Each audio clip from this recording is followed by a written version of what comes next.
actually don't know. I think, whoa, okay, recording in progress. Paul Revere, who obviously rode around Massachusetts, I think, or New Hampshire, somewhere in the northeast of the US, letting people know that the redcoats were coming and that, of course, they needed to prepare for battle, so to speak. The facts are that he was one of many, many, many men that did do this. He was one of only 2 that actually got captured.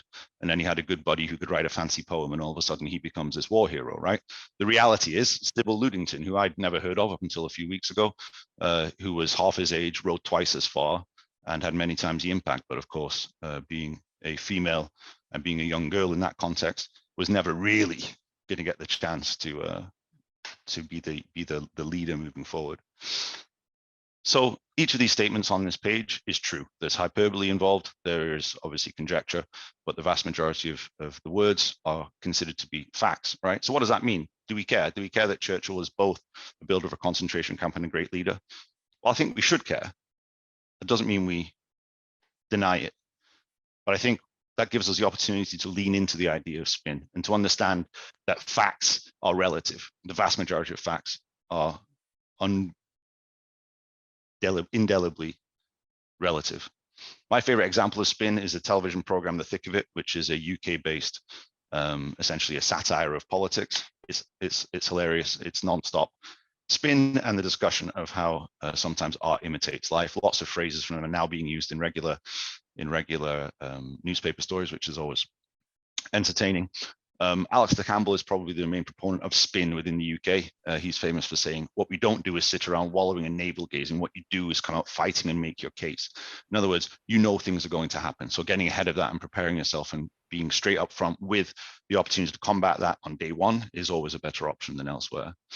I grew up in the UK and Canada and spent most of my adult life in Japan with parts in Switzerland. And what's been really interesting for me is to get the different perspectives on historical narrative, for example. So if you talk about the First World War in the UK, it's all about the Somme and these horrendous experiences. If you talk about it in Canada, it's a very different lens, and they're looking at it from a naval perspective, for example, given their relevance there. In Switzerland, learning about the war is amazing because, of course, they were neutral the whole time, and everybody hails the Oerlikon gun. For those of you that don't know, Oerlikon gun was sold to every navy in the Second World War. So every single navy in the world was using the exact same gun, which is something to be celebrated if you're Swiss, apparently. Good for them, right? Ground News, not sure if you heard of these. These guys are amazing. What they do is they present newspaper stories and show you what you're reading and where it is on the political spectrum. In other words, this is an overwhelmingly left-wing perspective. Perhaps you want to take into account some centrist views or otherwise. Gives you the opportunity to understand and to recognize your bias and to lean into it. Again, recognizing is not the same as ignoring or feeling guilty or shame or any of that, but knowing that you do have confirmation bias when you are looking to present facts helps you present those in a way that resonate with the people you're presenting them to. Within spin, there is actually technical components of spin. A couple of those to discuss very briefly is the pivot, right? You receive lots of information, but you want to give information that hasn't necessarily been requested. Taking that question and presenting your answer would be an example of a pivot. Dead bat would be where you are obviously getting a lot of heat and you are able to reply in a very calm, methodical way that straight bats it a la cricket. You definitely swear to give the truth, not always the entire truth, but definitely the truth. And kite flying ideas. What this is where you're kind of spitballing or discussing theoretical prospect ideas rather than really putting your name or your reputation in the vice, so to speak. So what does this mean for you? Well, each one of you as an MBA already wears many hats, and in the future will wear many hats as well. Frankly, you're all quite special, unique. I mean, Jack the Ripper was unique, so I wouldn't get too excited about being unique necessarily, but you are all unique. So don't be afraid of your bias. Don't be afraid of your perspective, your thought pattern. Embrace it, lean into it, and legislate for the misinterpretation of what you're doing. You are whomever you want to be. The reason you've done an MBA is to take a pause on your professional life, to take a bit of a step back from what you've been doing, and to recreate yourself in the vision of who you want to be moving forward. So this is your opportunity to do that. Everybody you meet from now on is only going to know what you tell them about you, and frankly, what's online. So I want to check that as well. But you're doing an MBA to recreate yourself, to reinvent yourself from your proponent parts, right?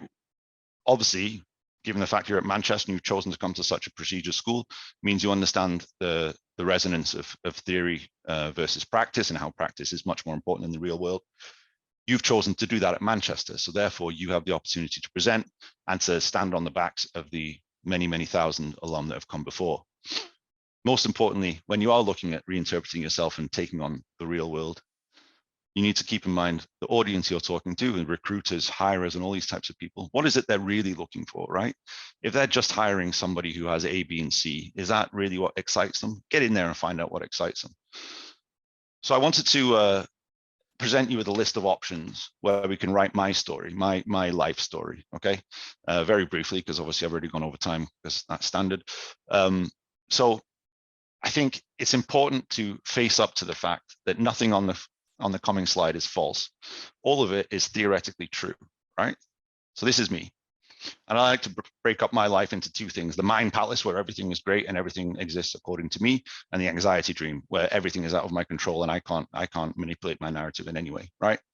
So all of these facts are true. Let's pick out a few, right? Right. So I joined UBS, and I joined ICAP and ran a market analysis team at a very young age that ended up transacting $260 billion a day. Incredible. By far and away the biggest amount transacted in the FX market each day. Well, how did I do it? Well, actually, I did very little, right? All I did was interpret the awkward genius of the quants into words that the traders can understand. Literally, that's it. But without me, it wouldn't have happened. So I lead into that, right? I joined a fintech and grew that fintech from $115 million enterprise value to $22 billion enterprise value. That's factually accurate. What is also factually accurate is I made £0, 0 pence out of that experience, and I've been picking up the pieces ever since, right? These are facts. This is truth. So when I'm pitching myself and when I'm presenting myself, am I going, hi guys, here's my anxiety dream? Or am I going, hi guys, here's my mind palace? Well, the facts are I'm picking, right? I'm picking and choosing the elements, the building blocks of myself. I'm creating a narrative that I think resonates with the person, that is in no way devious or deviant or any of the devs. You're not taking away from the facts and the reality of who you are, but what you're doing is presenting the version of yourself that you think resonates. And there is nothing wrong with that. You can take out the word version of yourself and put in any word you want, but the simple facts are you are who you present yourself, having done an MBA.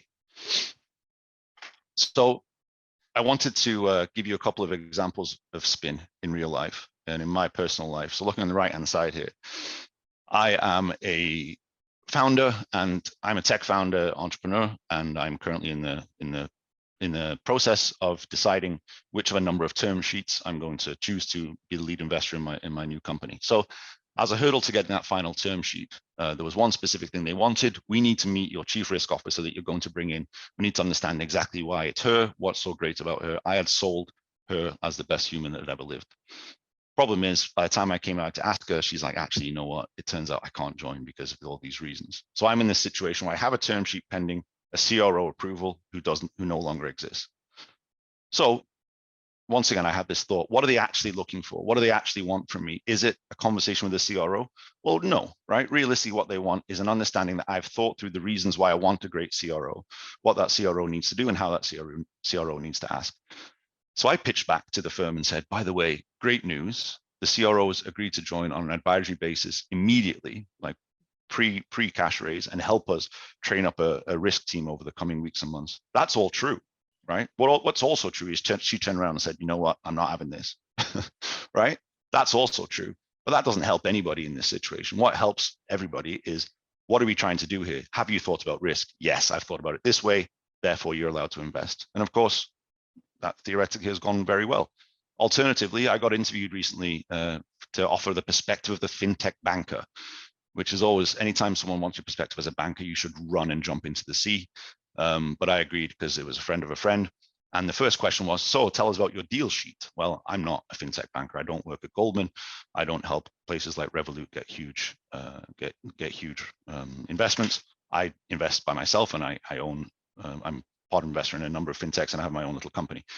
So I don't have a deal sheet. And as they say, they like square pegs fitting in square holes. So I'm on this call being like, well, I'm very sorry, this is awkward, and I'm probably not going to be of any help, but all the best and thank you for your time, right? I can't spin that into something that's useful. They're looking for X. I don't have X. I'm not even close to having X, and I don't think it's a good use of anybody's time, right? So here we are, guys. You're in your second year of your MBA, you're in your first year of MBA. All of you are here for the same reason, which is you want to build a fantastic future for yourself and ideally for the people you care about. Okay. The UN has decided each of us, everyone on this call, was born free with equal dignity and rights. Let's just pretend that's true. What is definitely true is from that starting point, it's a scrap to the death, right? We're all in this race together and we're all looking to achieve similar goals. So what's definitely going to happen? Death is definitely going to happen. You're definitely going to get taxed in some way. But also what's definitely going to happen is you're going to have a version of your story that you tell. So who are you, right? Which branch are you on today? If you have a tree that is you, the trunk is you, and you can be on any of these branches referencing the core. And most importantly, how does the branch you're on connect to the growth pattern of the company you're talking to, of the person you're trying to become friendly with, of the alumnus that you're trying to connect with on a professional basis? How do you connect your life and your story with the story they're trying to tell in their life? And that for me is much more important than having the right answer to a question in an interview. Your ability to pitch yourself as the answer and also as the answer to questions they haven't thought of will be the reason that you succeed after you finish your MBA. Last but not least, I don't know if any of you have heard of Stuart Lee. He's quite an acerbic stand-up based down here in London. I went to see him last week. He was talking how perspectives change over time. 2011, he was referred to by the Times as face of the decade. And he was mentioned the other day by the Daily Mail as deaf adoptee Stuart Lee. So you can't control what people do with the version of yourself that you present, but you can control the version of yourself that you present. So go forward with fire in your belly and ambition in your eye. Don't wait for your ship to come in, swim out to meet it, and any of the other associated platitudes that mean get out there and make the best version of yourself succeed as much as you can. Sorry for taking so much time. All the best. Thank you.